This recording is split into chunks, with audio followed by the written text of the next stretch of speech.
الكرنب اهو اللي احنا كنا مفرزينه مع بعض وهو ني، يعني كنت فرزته معاكم. بصوا الورقه، بصوا ما شاء الله مفيهاش، بصوا ولا هيبقى مجلد ولا هو كرنب البلدي، ولا يبقى مجلد ولا اي حاجه اهو. بصوا احنا كنا عاملينه مع بعض. بصوا هنحشيه بقى. بصوا بسم الله الرحمن الرحيم.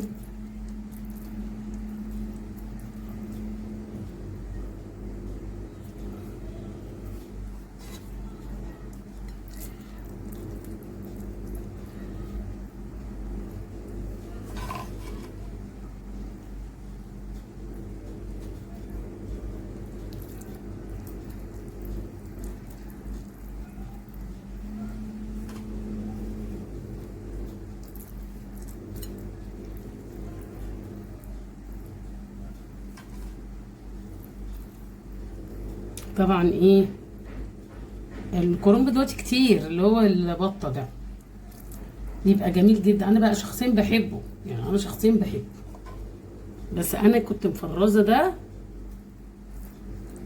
لرمضان وكان كتير بصراحه.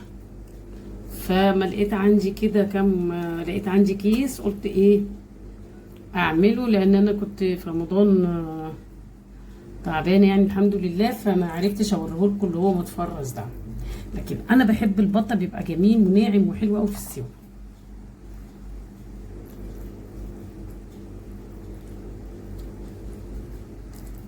بصوا كده نحشي بقى الحله كلها مع بعض كده ان شاء الله. خلصنا كده حشيناها. شايلين احنا بقى معلقتين صلصه كده على جنب من صلصه المحشي للتسبيكه يعني.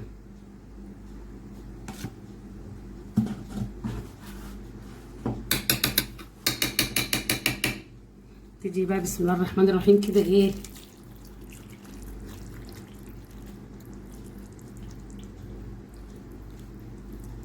نسقي المحشي كده بسم الله الرحمن الرحيم.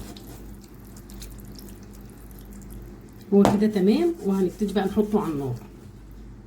بصوا ولا صباع مفكوك، في ناس بتقول لك لما بيتفرز بصباع الصوابع بتتفك، ولا صباع مفكوك اهو. بصوا ما شاء الله، ولا حاطين على وشه حاجه ولا اي حاجه.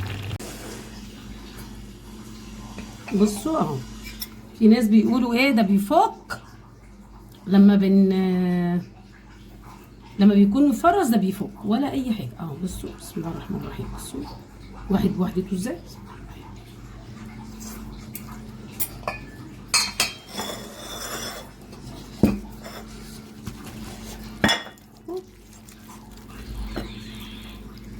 بصوا نازل مفرط ازاي زي الرز المفرط اهو، ولا معجن ولا اي حاجه اهو. بصوا مستوي ما شاء الله جميل.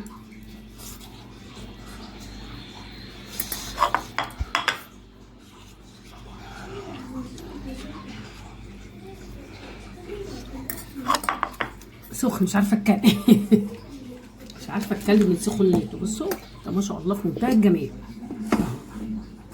ولا بيجرى له اي حاجه متفرز ولا اي حاجه.